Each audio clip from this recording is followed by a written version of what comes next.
কাঁঠালের বিচির ভর্তা তো অনেক খেয়েছেন, কিন্তু মাংস দিয়ে কাঁঠালের বিচির ভর্তা কি কখনো খেয়েছেন? আসসালামু আলাইকুম, কুক উইথ আফরোজা ব্লগ থেকে আমি আফরোজা সবাইকে স্বাগতম জানিয়ে শুরু করছি আজকে নতুন একটা ভর্তা রেসিপি। আজকে শেয়ার করব মাংস দিয়ে কাঁঠালের বিচির দুর্দান্ত একটা ভর্তা রেসিপি। কাঁঠালের বিচির ভর্তা রেসিপির অনেকগুলো ভিডিও আমার চ্যানেলে আছে, কিন্তু আজকে যেভাবে আমি কাঁঠালের বিচির ভর্তা তৈরি করেছি মাংস দিয়ে, এই ভর্তাটা আমার চ্যানেলের যতগুলো ভর্তা আছে সবগুলো ভর্তার চেয়ে সেরা স্বাদের ভর্তা রেসিপি। আর মাংস দিয়ে কাঁঠালের বিচির ভর্তা যে এত টেস্টি হয় যেটা না বানালে কখনোই বুঝতে পারবেন না। আর আজকের এই মজার ভর্তা তৈরি করার জন্য এখানে আমি নিয়েছি কাঁঠালের বিচি, মাঝখান দিয়ে কেটে নিয়েছি, কেটে ভালো করে অফ ক্যামেরাতে আমি ধুয়ে নিয়েছি। এখন এই কাঁঠালের বিচিগুলো সিদ্ধ করে নিব। আপনারা কেউ কিন্তু ভিডিওটি স্কিপ করবেন না, আজকের ভর্তাটা সত্যি দুর্দান্ত, যেটা না বানালে কখনোই বুঝতে পারবেন না এতটা মজার এই ভর্তাটা। আজকের এই ভর্তাটা তৈরি করতে লাগবে, এখানে আমার মাংস, আমি গরু মাংস নিয়েছি। এখানে আপনারা মুরগির মাংস নিতে পারেন বা খাসির মাংস নিতে পারেন। আমি এখানে গরু মাংস নিয়েছি, বড় দুটো পিস গরু মাংস ছোট ছোট করে কেটে নিয়েছি। এখন এই গরু মাংস একটু পানি দিয়ে ব্লেন্ড করে নিব। ঘরে মাত্র 2 টুকরো গরু মাংস থাকলেই বা যে কোনো মাংস থাকলেই তৈরি করে নিতে পারবেন এই মজাদার ভর্তা রেসিপি। কাঁঠালের বিচিতে একটু লবণ দিয়ে কাঁঠালের বিচিগুলো সিদ্ধ করে নিব। এদিকে অফ ক্যামেরাতে গরু মাংসগুলো ব্লেন্ড করে নিয়েছি। আপনারা দেখেই বুঝতে পারছেন আমি কিভাবে ব্লেন্ড করেছি, একদমই থেতো করে নিয়েছি কিন্তু। এখন এই ভর্তা করার জন্য কিছু উপকরণ গুছিয়ে নেব। তার জন্য এখানে আমার লাগবে পেঁয়াজ। এখানে আমি 4 থেকে 5টি পেঁয়াজ কেটে নিব। কিছু পেঁয়াজ কেটে নিব কিউব করে, কিছু পেঁয়াজ কেটে নিব কুচি করে। এভাবেই পেঁয়াজগুলো কেটে নিব। আজকের এই ভর্তা স্বাদ বাড়ানোর জন্য এমন কিছু উপকরণ দিয়েছি যেটা না দিলে এই ভর্তার টেস্ট একদমই ভালো আসবে না, তাই ভিডিওটি কিন্তু স্কিপ করবেন না, সম্পূর্ণ ভিডিও জুড়ে সঙ্গে থাকুন। ভর্তাটা করার জন্য আরও লাগবে কাঁচামরিচ, কাঁচামরিচগুলোও কেটে নিব। আর লাগবে কয়েকটা রসুনের কোয়া। এখানে রসুনের কোয়াগুলো একটু ছোট করে নিলাম। নিয়েছি কয়েকটা শুকনা মরিচ।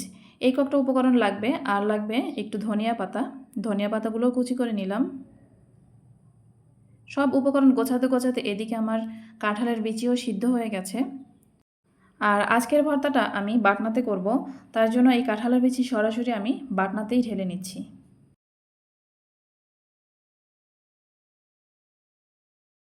এদিকে চুলে একটি প্যান বসিয়ে দিয়ে তাতে দিয়েছি সরিষার তেল।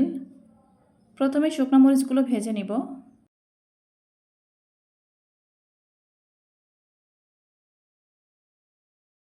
শুকনো মরিচগুলো ভেজে নেওয়া হয়ে গেছে।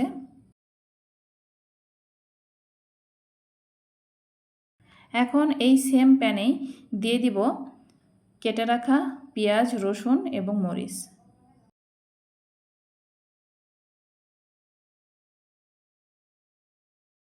সব কিছু ভালো করে নেড়েচেড়ে ভেজে নিব।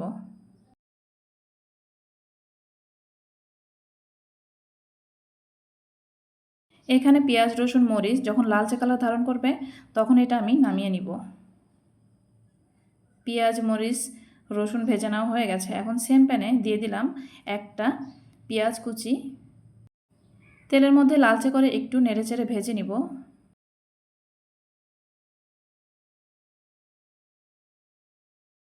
এখন এই প্যানে দিয়ে দিলাম ব্লেন্ড করা গরু মাংস। এখানে মাত্র 2 পিস গরু মাংস দিয়ে এত মজার একটা ভর্তা তৈরি করেছি যেটা না বানালে কখনোই বুঝতে পারবেন না। এখন দিয়ে দিলাম হাফ চা চামচের মতো আদা বাটা আর হাফ চা চামচের মতো রসুন বাটা। দিয়ে দিব 1 টুকরো দারুচিনি আর 2টো এলাচ। এলাচ এখানে আমি একটু থেতো করে দিব। এখন দিয়ে দিলাম সামান্য একটু জিরা বাটা, সামান্য একটু হলুদের গুঁড়া, হাফ চা চামচের মতো মরিচের গুঁড়া, দিয়ে দিলাম লবণ। এখন এই সব উপকরণ দিয়ে ভালো করে নেড়ে চেড়ে এই মাংসটা রান্না করে নিব। এখানে মাংসগুলো কিছুটা দলা পেকে যাওয়ার মতো দেখাচ্ছে, কিন্তু কিছু সময় এরকম নেড়ে চেড়ে দিলে, স্প্যাচুলার দিয়ে নেড়ে চেড়ে দিলেই এই দলা ছেড়ে যাবে। এখানে দারুচিনি, এলাচ থেতো করে দিলাম। এই যে এলাচের বিচিগুলো কিন্তু একদম গুঁড়ো করে দিয়েছি থেতো করে, সেটা দিয়ে দিলাম। আবার একটু নেড়ে চেড়ে ঢাকনা দিয়ে ঢেকে কিছু সময় রান্না করে নিব। খুব বেশি সময় লাগবে না সিদ্ধ হতে, কারণ একদমই ব্লেন্ড করে দিয়েছি। এখানে 10-12 মিনিটের মতো এই গরুর মাংসটা রান্না করে ভালো করে ভেজে নিব। এখানে একদম ভাজতে ভাজতে কিছুটা কুসকুসে কালার হয়ে যাবে, অর্থাৎ কালারটা চেঞ্জ হয়ে ঠিক এরকম একটা পর্যায়ে চলে আসবে। আর এই গরুর মাংসটা একদমই মুচমুচে হয়ে যাবে। এরকম একটা পর্যায়ে এসে চুলো বন্ধ করে দিব। এখানে আপনারা দেখেই বুঝতে পারছেন গরুর মাংসটা ঠিক কতটা আমি ভেজে নিয়েছি। চুলো বন্ধ করে দিয়েছি। এখন ভর্তা করে নিব।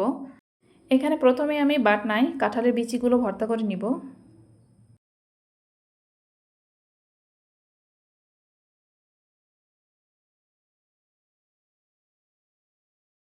কাঁঠালের বিচিগুলো ভর্তা করা হয়ে গেছে। এখন ভেজে রাখা পেঁয়াজ, রসুন, মরিচ এগুলো নিয়ে নিলাম। এগুলো আধা বাটা করে ভর্তা করে নিব।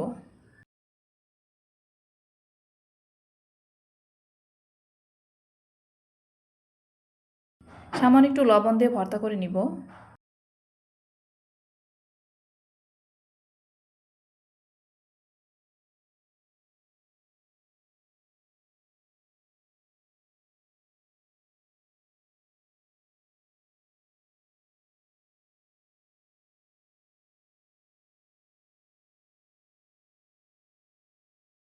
এখানে পেঁয়াজ, রসুন, মরিচ এগুলো কিন্তু আমি আধা বাটা করে ভর্তা করে নিলাম। একদম মিহি করে ভর্তা করার কোনো প্রয়োজন নেই। এখন বাকি ভর্তাটুকু আমি হাতের সাহায্যে করে নিব। এগুলো সাইডে রেখে এখন নিয়ে নিব শুকনো মরিচ, আর নিয়ে নিব কাঁচা পেঁয়াজ কুচি আর ধনিয়া পাতা কুচি। সামান্য একটু লবণ দিয়ে প্রথমেই মরিচগুলো ভর্তা করে নিব।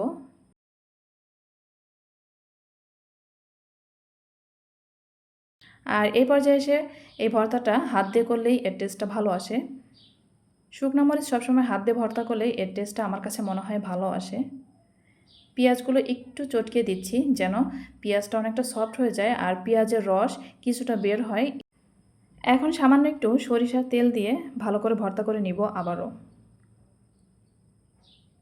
এখন সব কিছু ভালো করে মিশিয়ে নিব। ভিডিওটি দেখতে দেখতে যারা এই পর্যায়ে চলে এসেছেন এখন একটা লাইক দেননি, একটা লাইক দিয়ে আমার ভিডিওটি কন্টিনিউ করবেন। আর আপনারা যারা বিভিন্ন রকমের ভর্তা খেতে পছন্দ করেন চাইলে আমার চ্যানেলটি কিন্তু সাবস্ক্রাইব করে রাখতে পারেন। আমার চ্যানেলে প্রতিদিন একটা করে অনেক মজার মজার ইউনিক ভর্তা রেসিপি আপলোড হয়। আর যারা ভর্তা খেতে পছন্দ করেন অবশ্যই কিন্তু চ্যানেলটি সাবস্ক্রাইব করে পাশে থাকা বেল আইকন প্রেস করে দিবেন। এখন নিয়ে নিচ্ছি ভেজে রাখা মাংস। এখানে এই মাংসগুলো একদম মুচমুচে হয়ে গেছে, ঠিক এরকম মুচমুচে কিন্তু হতে হবে। এখন সব কিছু ভালো করে মিশিয়ে মাখিয়ে ভর্তা করে নিব। খুব বেশি মাখামাখির প্রয়োজন নেই। এখানে আলতো করে জাস্ট গরু মাংস এর সঙ্গে মিশিয়ে নিলেই হয়ে যাবে। সবশেষে দিয়ে দিব লেবুর রস। এই লেবুর রস কিন্তু অবশ্যই দেওয়ার চেষ্টা করবেন। এই ভর্তাটার টেস্ট বাড়ানোর জন্য লেবুর রসটা অবশ্যই দিতে হবে। লেবুর রস দেওয়ার পরে এই ভর্তাটার টেস্ট এত বেড়ে যায় যেটা না খেলে কখনোই বুঝতে পারবেন না। আপনাদেরকে আমি বোঝাতেই পারবো না এই ভর্তাটার টেস্ট কেমন। অবশ্যই কিন্তু বাসায় ট্রাই করবেন। আশা করছি আপনাদের সবার কাছে এই ভর্তাটা ভালো লাগবে। এই তো তৈরি হয়ে গেল আমার মজাদার কাঁঠালের বিচির ভর্তা। এই ভর্তাটা অবশ্যই একবার হলেও ট্রাই করবেন। আর ট্রাই করার পরে অবশ্যই কিন্তু কমেন্টে জানাবেন কেমন হয়েছে। সবশেষে এর উপরে দিয়ে দিলাম সরিষার তেল যেন এই ভর্তাটা ড্রাই না হয়ে যায়। আর এই ভর্তাটা অবশ্যই গরম গরম ভাতের সঙ্গে সার্ভ করবেন। গরম ভাতের সঙ্গে এরকম একটা ভর্তা সত্যি অসাধারণ লাগে। আর আপনারা চাইলে এই ভর্তাটা ফ্রিজে রেখে খেতে পারবেন, নর্মাল ফ্রিজে রেখে। কিন্তু যখন খাবেন অবশ্যই ভর্তাটা একটু গরম করে খাবেন। এতে করে এই ভর্তার টেস্ট একটু নষ্ট হবে না, বরং এর টেস্টটা আরও অনেক গুণে বেড়ে যাবে। যেহেতু আমি গরু মাংস দিয়েছি তাই এই ভর্তাটা গরম গরম খেতেই বেশি ভালো লাগে। এই তো আজকের ভিডিওটি এই পর্যন্তই। আজকের এই ভর্তা রেসিপি আপনাদের কাছে কেমন লেগেছে অবশ্যই কমেন্টে জানাবেন। ভালো লাগলে লাইক, কমেন্ট, শেয়ার করবেন। আর যারা আমার চ্যানেলে আজকে নতুন এসেছেন এখনও সাবস্ক্রাইব করেননি অবশ্যই সাবস্ক্রাইব করে পাশে থাকা বেল আইকন প্রেস করে দিবেন। সবাই ভালো থাকবেন। আল্লাহ হাফেজ। আসসালামু আলাইকুম ওয়া রাহমাতুল্লাহ।